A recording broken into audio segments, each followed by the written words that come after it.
안녕하세요. 오늘은 한 남자의 이야기를 들려드리려고 합니다. 나이는 50대 초반. 한 번의 결혼을 겪었고 이혼 후 홀로 지내던 분인데요. 우연히 새로운 사랑을 만나게 되었습니다. 그런데 그 사랑이 결코 쉽지만은 않았다고 합니다. 제가 들은 이야기를 한번 풀어볼게요. 그분은 이렇게 말했습니다. 저는 50대 초반입니다. 직장 생활을 하며 홀로 지낸 지 벌써 5년이 넘었죠. 한때는 가족도 있었고 안정된 삶을 살았지만 이혼이라는 큰일을 겪고 나서 모든 게 무너져 내렸습니다. 이혼 후에는 사랑 같은 건 다시는 없을 거라고 생각했어요. 그냥 나이 들어가는 대로 살아가다 혼자 죽겠지 싶었죠. 그런데 사람 일은 참 알 수 없더라고요. 3년 전 우연히 친구의 소개로 지금의 그녀를 만나게 됐습니다. 그녀는 40대 초반의 여성으로 저와 비슷한 상처를 가지고 있었어요. 그녀도 이혼의 아픔을 겪었고 지금은 중학교 1학년인 딸을 홀로 키우고 있습니다. 처음엔 그냥 같은 처지에 있는 사람들끼리 공감대를 나누는 친구로 시작했죠. 그런데 이야기를 나누다 보니 점점 마음이 통하기 시작했어요. 우리 둘 다 이혼을 겪으면서 마음속에 깊은 상처가 있었지만 서로에게 그런 상처를 이야기하면서 오히려 치유받는 기분이 들었어요. 무엇보다 대화가 참 잘 통했어요. 제가 느끼기엔 그녀와 함께라면 다시 행복해질 수 있을 것 같았습니다. 그렇게 천천히 서로에게 마음을 열게 되었죠. 그의 이야기를 들으면서 저도 마음 한구석이 따뜻해지더라고요. 솔직히 혼자 생활하는 5년 동안이 너무나도 힘들고 외로웠던 게 사실이었다고 해요. 크리스마스, 명절 등 사람들이 중요하게 생각하는 날에 혼자 지내는 게 쉬운 일은 아니었죠. 게다가 50대이기는 하지만 아직 젊고 건강하다고 생각해서 운동을 열심히 했는데 여성에게 받는 사랑의 감정을 느끼는 게 너무 없다 보니까 밤마다 많이 괴로웠다고 해요. 혈기 넘치는 20살은 아니지만 끌어넘치는 정욕을 어디에다 풀 곳도 마땅치 않고요. 그래도 최근에 만난 그녀와는 서로 육체적인 대화도 너무 잘 맞는 부분이 있었다고 해요. 특히 남자들은 아무래도 정욕을 해소하는 게 굉장히 고민이 많은데 딱 맞는 이성을 만나버린 거죠. 그녀도 40대 초반이긴 하지만 아직 젊고 건강해서 밤이 즐겁고 행복한 시간이 많았다는 거죠. 서로가 결혼도 안 한 20대의 젊은이였다면 아무런 문제가 없는 사랑스러운 커플이었을 거예요. 그런데 여기서 끝이 아니었습니다. 문제는 그녀의 가족이었습니다. 특히 그녀의 어머니와 오빠들이 저희 관계를 반대하셨죠. 그 이유가 뭘까요? 바로 제가 이혼한 경험이 있기 때문입니다. 그분들 입장에선 한번 실패한 결혼을 했던 제가 다시는 안정적인 삶을 줄 수 없다고 생각하셨던 거겠죠? 게다가 딸아이가 있잖아요. 그녀의 딸은 올해 중학교 1학년인데 제 존재를 낯설어하고 경계하는 게 느껴졌습니다. 솔직히 이해합니다. 낯선 아저씨가 갑자기 엄마 곁에 있는 모습을 보면 불안할 수밖에 없겠죠. 그래서 저는 서두르지 않으려고 했습니다. 아이와도 천천히 친해지고 그녀의 가족에게도 제 진심을 보여주고 싶었어요. 하지만 시간이 지나도 가족들의 반대는 줄어들지 않았습니다. 심지어 그녀도 그 갈등 속에서 점점 지쳐가는 게 보였죠. 저는 그녀가 힘들어하는 모습을 볼 때마다 더 마음이 아팠습니다. 사랑하는 사람에게 내가 짐이 되는 것만 같았거든요. 하지만 그럴수록 제 마음은 더 확고해졌습니다. 그녀와 함께하고 싶다는 마음. 그녀와 딸에게 믿음을 주고 안정된 삶을 함께 만들어가고 싶다는 바람. 그게 제 진심입니다. 그렇지만 현실은 쉽지 않더군요. 가족의 반대, 그리고 딸아이가 느끼는 거리감. 이 모든 걸 이겨낼 수 있을지 솔직히 저도 확신이 없습니다. 그래도 포기할 수는 없어요. 그녀와 딸에게 제가 믿을 만한 사람이란 걸 보여주고 싶습니다. 그런데 어떻게 해야 할까요? 시간이 해결해 줄까요? 아니면 제가 더 용기를 내야 하는 걸까요? 이 이야기를 들으며 저도 많은 생각이 들었습니다. 사랑은 두 사람만의 문제 같지만 결국 가족, 현실, 그리고 주변의 시선까지도 함께 해결해야 하는 복잡한 문제라는 걸 다시 느꼈습니다. 그의 고민은 여기서 끝이 아닙니다. 다음 장에서는 그가 처음으로 그녀의 딸과 마주했던 순간, 그리고 그 딸과의 관계를 만들어가는 과정에 대해 이야기하려고 합니다. 이어서 그 남자가 그녀의 딸과 처음 만났던 이야기를 들려드릴까 합니다. 딸은 올해 중학교 1학년. 엄마와 두 사람만의 세상에서 꽤 오랜 시간을 보내왔으니 새로운 사람이 들어온다는 건 당연히 경계심을 불러일으킬 수밖에 없었겠죠. 그 남자는 딸을 처음 만난 순간을 이렇게 기억합니다. 그날이 아직도 생생합니다. 그녀가 우리 딸을 한번 만나보는 게 좋겠다고 말했을 때 솔직히 긴장도 되고 무섭기도 했어요. 중학교 1학년, 사춘기잖아요. 저를 좋아할 리가 없을 거라고 생각했죠? 처음 만난 날 그녀와 딸이 있는 카페로 갔습니다. 딸은 눈에 띄게 예쁜 얼굴은 아니었지만 어딘가 엄마를 닮은 온화한 분위기가 있더라고요. 그런데 저를 보자마자 표정이 딱 굳어버리는 거예요. 어색한 공기 속에서 인사를 했습니다. 안녕하세요. 제가 엄마랑 친하게 지내고 있는 사람입니다. 그런데 아이가 저를 빤히 쳐다보더니 단답으로 안녕하세요 라고만 대답했어요. 어휴, 정말 땀이 나더라고요. 내가 말을 걸어야 하나? 아니면 그냥 침묵을 지켜야 하나? 한마디라도 잘못했다간 엄청난 실수를 할 것 같은 기분이었습니다. 그날은 짧게 인사를 나누고 헤어졌지만 집으로 돌아오는 길에 참 복잡한 생각이 들더군요. 이 아이가 앞으로 나를 받아들일 수 있을까? 아니, 애초에 내가 이 아이의 삶에 들어가도 되는 걸까? 아무리 그녀와 내가 진심이라 하더라도 딸의 마음을 얻지 못하면 이 관계는 결코 온전히 행복할 수 없겠다는 생각이 들었습니다. 그렇게 첫 만남은 끝이 났습니다. 짧고 어색한 대화만 오갔지만 그날 이후 그는 마음을 다잡고 아이와 조금씩 관계를 만들어가기로 결심했습니다. 사실 남자분 입장에서는 아주 귀여운 소녀로 보여서 딸 삼으면 좋겠다는 마음이 들었다고 해요.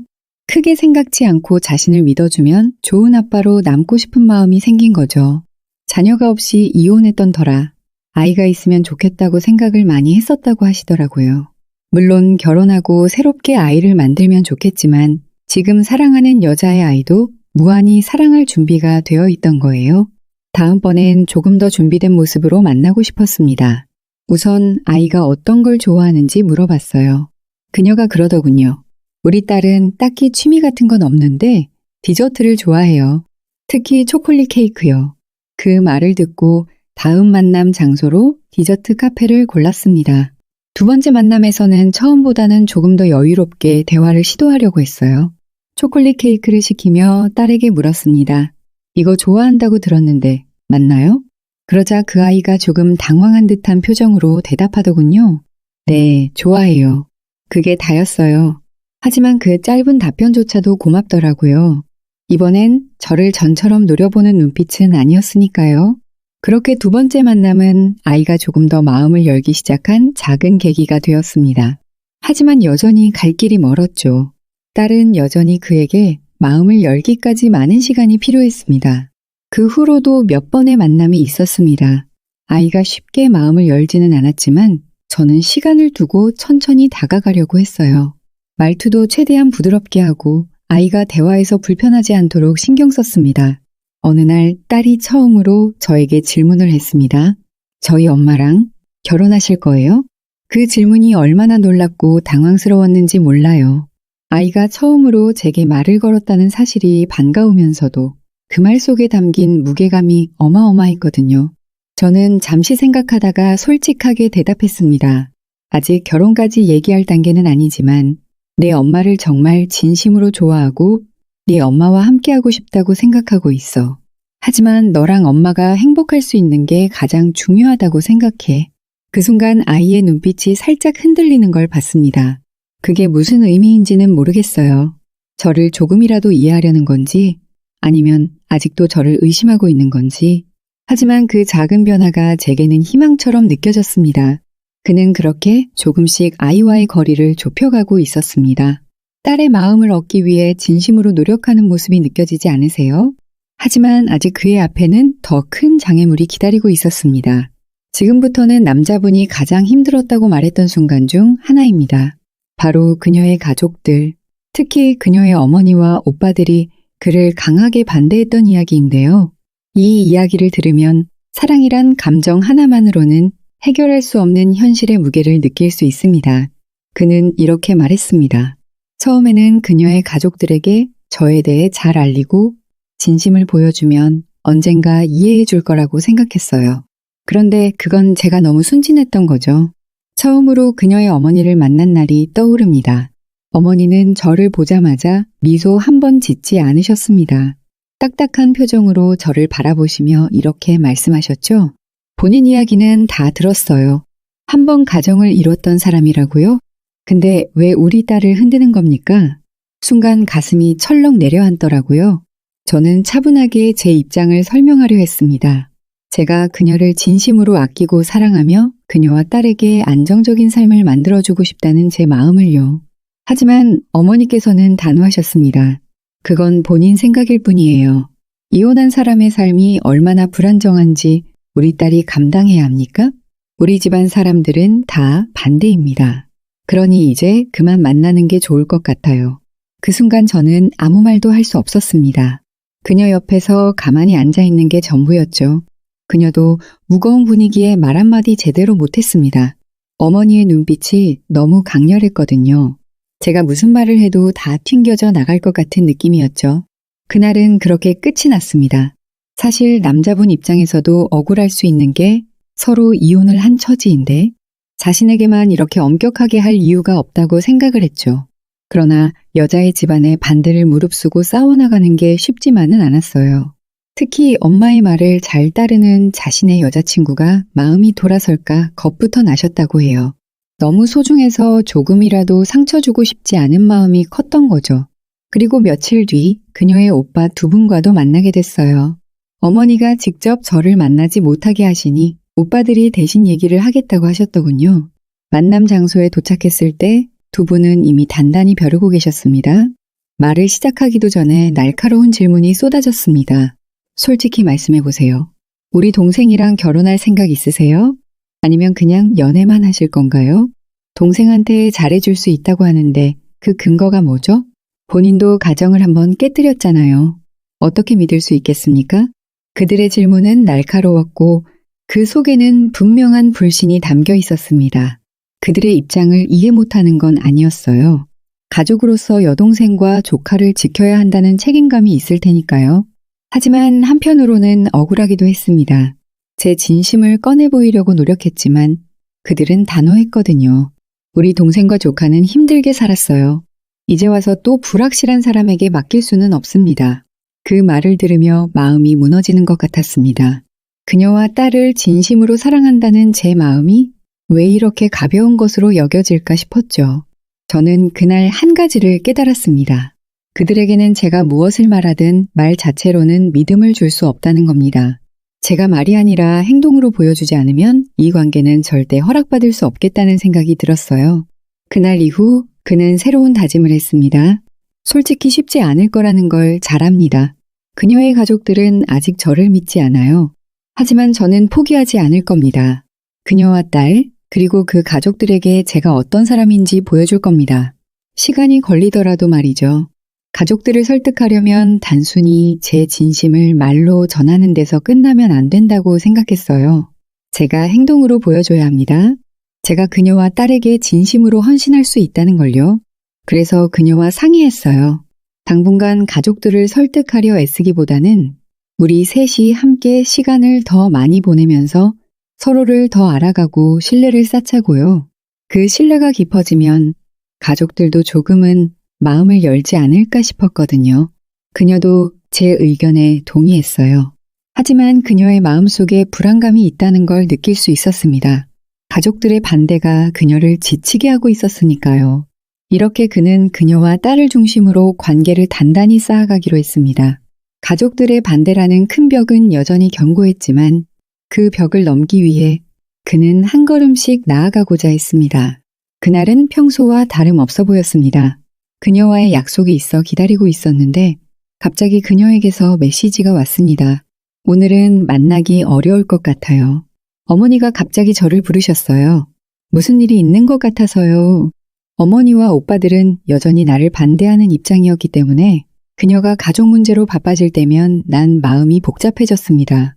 대체 왜 이렇게까지 나를 밀어내려고 하는 걸까? 단순히 이혼한 경력 때문일까? 그녀와의 약속이 취소된 김에 난 시간을 보낼 겸 근처 카페에 들렀습니다. 그런데 우연히 그곳에서 그녀의 오빠 두 사람을 마주치게 됐습니다. 둘은 나를 보자 깜짝 놀란 표정을 지었지만 곧 인사를 건넸습니다. 아, 여기 웬일이십니까? 그냥 시간 보내러 왔습니다. 두 분은 무슨 일로 오셨습니까? 어색한 인사를 주고받던 중 그들의 테이블 위에 놓인 서류 뭉치 하나가 눈에 들어왔습니다. 새마을 식당이라는 제목이 선명히 보였습니다. 그 이름 낯설지 않았습니다. 그녀가 과거 전 남편과 운영했던 식당 이름이었으니까요. 순간 기분이 이상해졌습니다. 그녀의 오빠들이 그 식당 서류를 가지고 있다는 건 뭔가 숨기는 게 있다는 뜻이었으니까요. 그러나 그 순간은 아무렇지도 않은 척 넘기고 대화를 마치고 헤어졌습니다. 하지만 의심은 사라지지 않았습니다. 며칠 뒤 나는 그녀와 다시 만났습니다. 조심스럽게 물었습니다. 새마을 식당 있잖아. 내 전 남편이 운영했던 곳. 지금은 어떻게 된 거야? 그녀는 잠시 멈칫하더니 대답했습니다. 그 가게? 전 남편이 이혼하고 나서 금방 문을 닫았어. 그 뒤로 어떻게 됐는지는 잘 몰라. 그녀의 대답이 이상했습니다. 그녀도 모르는 일이 왜 그녀의 오빠들이 관여하고 있을까요? 나는 이 의문을 파헤쳐야겠다고 결심했습니다. 며칠 후 우연히 그녀의 오빠들이 한 변호사 사무실에서 나오는 것을 목격했습니다. 나는 무작정 따라갔습니다. 그리고 그곳 변호사에게 물어봤습니다. 저는 새마을 식당과 관련된 일에 대해 알고 싶습니다. 혹시 최근 어떤 소송이나 계약 문제가 있나요? 변호사는 처음엔 정보를 줄 수 없다고 했지만 내가 그녀와의 관계를 설명하며 부탁하자 마침내 정보를 공개했습니다. 그제야 모든 게 밝혀졌습니다. 그 식당은 그녀와 전 남편이 운영하던 가게가 맞았습니다. 그런데 전 남편이 남긴 부채를 처리하겠다는 명목으로 그녀의 오빠들이 경영권을 가져갔고 현재는 그들이 식당을 운영하며 수익을 올리고 있었습니다. 심지어 그녀의 어머니까지 이 일에 관여하며 수익의 일부를 받고 있다는 사실도 알게 되었습니다. 가장 충격적인 건 그들이 이 사실을 철저히 그녀에게 숨기고 있었다는 점이었습니다. 그들은 이 사실이 드러나면 그녀와 내가 힘을 합쳐가기를 되찾으려 할까봐 두려워하고 있었습니다. 그날 밤 나는 그녀와의 통화에서 더 이상 이 상황을 모른 척할 수 없다는 생각이 들었습니다. 우리 만나서 얘기 좀 하자. 중요한 이야기가 있어. 그녀를 만나 이 모든 사실을 말했을 때 그녀는 믿을 수 없다는 표정으로 나를 바라봤습니다. 말도 안 돼. 그 가게는 이미 끝난 줄 알았는데 그런 일을 벌이고 있었다고? 나는 그녀의 손을 잡고 말했습니다. 이건 너를 위해서 반드시 알아야 할 일이야. 그리고 내가 이 문제를 해결해야 가족들과의 관계가 올바르게 정리될 수 있어.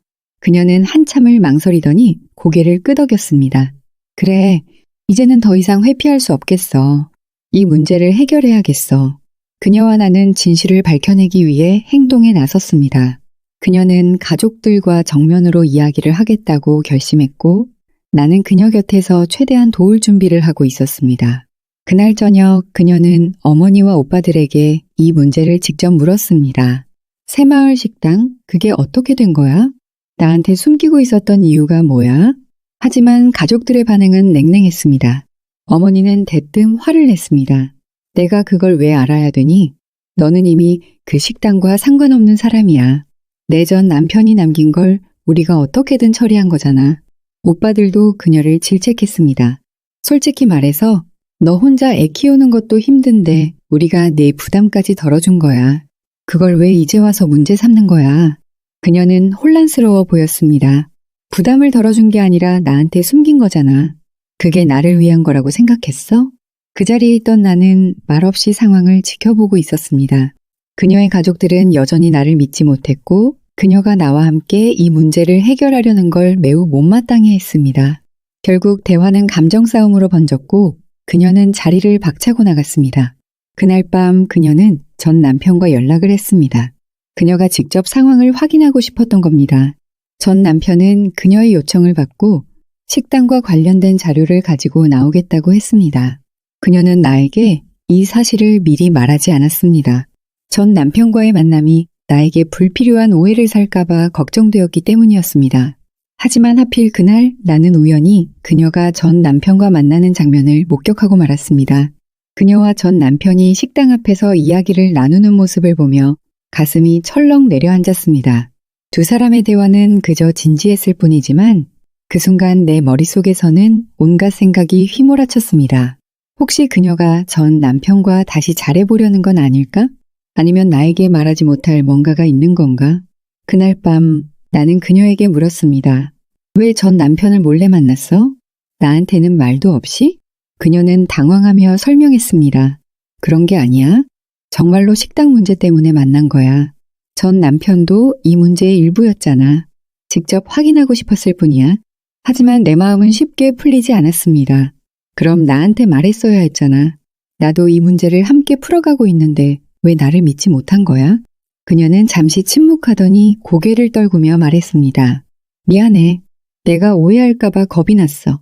그리고 솔직히 말하면 나 스스로도 내가 이 문제에 너무 깊이 관여해서 우리 가족이랑 더 갈등이 생길까봐 두려웠어. 그 순간 그녀의 눈물을 보며 마음이 조금씩 풀렸습니다. 그녀 역시 이 모든 상황이 버거워 보였습니다. 나는 한숨을 쉬며 그녀에게 말했습니다. 앞으로는 이런 일이 있으면 꼭 나한테 말해줘. 우리가 함께 문제를 풀어나가는 거잖아. 나도 너와 너의 딸을 위해 최선을 다하고 싶어. 하지만 그러려면 우리가 서로를 온전히 믿어야 해. 그녀는 고개를 끄덕이며 조용히 대답했습니다. 알았어. 앞으로는 숨기지 않을게. 정말 미안해. 그날 이후 우리는 다시 힘을 합쳤습니다. 그녀는 전 남편에게서 받은 자료를 바탕으로 가족들에게 진실을 요구했습니다. 결국 어머니와 오빠들은 모든 걸 인정했습니다. 그들은 식당을 통해 얻은 수익을 나눠왔고 그녀에게 그 사실을 숨기면서도 자신들의 선택이 그녀를 위한 거라고 믿어왔습니다. 그러나 이제 그녀는 단호해졌습니다. 이제는 내 삶에 내가 책임질 거야. 엄마, 오빠들, 나를 더 이상 과거에 묶어두지 말아줘. 그리고 새마을 식당은 내가 돌볼게. 이건 내가 전 남편과 함께 만든 거고 내 딸에게 물려줄 수 있는 유산이야. 그녀의 강한 태도에 가족들도 더 이상 반대하지 못했습니다. 오히려 이제는 그녀를 인정하고 나와 그녀의 관계를 조금씩 받아들이기 시작했습니다. 모든 일이 마무리되었을 때 그녀와 나는 딸과 함께 식당을 찾아갔습니다. 그녀는 딸에게 말했습니다. 이곳이 우리가 다시 시작할 곳이야. 내가 더 이상 불안해하지 않도록 우리 셋이 함께 만들어갈 거야. 딸은 잠시 망설이다가 고개를 끄덕이며 대답했습니다. 엄마가 행복하면 됐어요. 이제 아저씨도 믿어볼게요. 그녀의 딸에게 처음으로 들은 긍정적인 말이었습니다. 그 순간 나는 내 진심이 조금씩 통하고 있다는 걸 느꼈습니다. 그날 밤 그녀와 나는 둘만의 시간을 가지며 조용히 웃었습니다. 고생 많았어. 이제 우리 진짜 새롭게 시작해보자. 그래, 이제 진짜로 시작이네. 함께라면 뭐든 할 수 있을 것 같아. 그 모든 갈등이 끝나고 마침내 우리는 진정으로 함께할 준비를 하게 되었습니다. 그녀와 나는 이제 새마을 식당을 다시 살려보기로 했습니다. 그 식당은 그녀와 전 남편의 과거를 상징하는 공간이기도 했지만 이제는 우리 셋이 함께 만들어갈 새로운 미래를 상징하는 장소가 될 거라고 믿었죠. 첫날 식당의 문을 다시 열던 순간을 잊을 수 없습니다. 그녀와 딸, 그리고 나는 손을 맞잡고 가게 간판을 바라보며 웃었습니다. 딸은 아직 어색한 듯 조용히 서 있었지만 얼굴엔 살짝 기대감이 묻어나는 것 같았어요. 엄마 아저씨, 아니 이제 뭐라고 불러야 하죠? 그녀는 딸의 머리를 쓰다듬으며 말했습니다. 아직은 내가 부르고 싶은 대로 불러도 돼. 천천히 익숙해질 거야. 딸은 말없이 고개를 끄덕이고 안으로 들어갔습니다. 그 모습이 얼마나 사랑스럽던지요. 가게는 예상보다 훨씬 더 많은 손이 필요했습니다. 이전에 사용하던 주방기구는 대부분 낡아 있었고 오래된 메뉴판은 세월의 흔적이 그대로 남아 있었습니다. 무엇보다 동네 사람들에게 잊혀진 가게라는 점이 큰 문제였죠. 여기서부터 어떻게 해야 할까? 그녀는 걱정스러운 표정으로 가게를 둘러보며 말했습니다. 어떻게든 해봐야지. 내가 할 수 있는 건 뭐든 도울게. 그리고 우리만 있는 게 아니잖아. 내 딸도 작은 손을 빌려줄 거야. 딸이 그 말을 듣고 미소를 지으며 대답했습니다. 저 서빙 같은 거 해볼게요. 학교 끝나고 시간 날 때마다 도울 수 있어요. 그 말이 얼마나 기특했는지 몰랐습니다. 딸의 마음이 조금씩 우리를 받아들이고 있다는 사실이 그 어떤 말보다 큰 위로가 됐습니다. 그렇게 우리는 작은 목표를 세우며 하루하루를 채워갔습니다. 메뉴를 정비하고 새로운 홍보 전단지를 만들고 동네 주민들에게 작은 이벤트를 열기로 했습니다. 그녀는 주방에서 요리를 맡았고 나는 서빙과 재무 관리를 도왔습니다. 가게를 준비하면서 딸과의 관계도 조금씩 변하기 시작했습니다. 하루는 딸이 서빙 연습을 하다가 실수를 했어요. 손님이 주문한 음료를 쏟아버린 거죠. 놀라서 어쩔 줄 몰라 하는 딸을 보며 나는 웃으며 말했습니다. 괜찮아. 실수는 누구나 하는 거야. 나도 처음 일할 때 음료만 5잔은 쏟았어. 딸은 나를 힐끗 쳐다보며 살짝 웃더니 대답했습니다. 진짜요? 그럼 저보다 더 서툴렀겠네요. 당연하지. 내가 나보다 훨씬 잘하고 있어. 그날 이후로 딸은 나에게 조금 더 편하게 대하기 시작했습니다. 말투는 여전히 쿨한 척했지만 대화 속에서 묘하게 드러나는 따뜻함이 느껴졌습니다. 어느 날은 딸이 저를 부르며 이런 말을 했습니다. 아저씨, 아니, 이제 삼촌이라고 부르면 안 이상하겠죠? 그 말이 얼마나 기뻤는지 모릅니다. 딸의 입에서 처음으로 나온 관계를 조금 더 가깝게 만들려는 작은 변화였으니까요. 가게는 서서히 활기를 되찾아갔습니다. 주민들이 새마을 식당이 다시 열었다. 는 소문을 듣고 찾아오기 시작했고 그녀의 요리는 손님들 사이에서 좋은 반응을 얻었습니다. 한 달쯤 지나고 나니 우리는 정말 가족처럼 느껴졌습니다. 퇴근 후 집에 돌아와 함께 밥을 먹고 딸이 학교에서 있었던 일들을 이야기하고 주말이면 근처 공원으로 산책을 가는 일상이 생겼죠. 물론 여전히 어려움도 있었습니다. 가게 운영은 생각보다 더 많은 비용과 노력이 들었고 손님이 없을 때는 그녀와 내가 몰래 한숨을 쉬기도 했습니다. 하지만 우리는 서로를 믿고 의지하면서 이겨냈습니다. 어느 날 밤 딸이 식탁에 앉아 갑자기 이런 말을 했습니다. 아저씨? 아니, 삼촌. 저 사실 처음엔 삼촌이랑 엄마가 잘 안 됐으면 좋겠다고 생각했어요. 근데 이제는 그런 생각 안 해요. 엄마가 행복해 보이거든요. 저도 엄마가 행복하면 좋겠어요. 그 말을 들으며 눈시울이 붉어졌습니다. 내가 그녀와 딸의 삶에 조금이라도 좋은 영향을 줄 수 있다는 게 참 감사했죠. 그날 밤 그녀와 단둘이 이야기를 나눴습니다. 우리가 정말 가족이 되어가는 것 같아.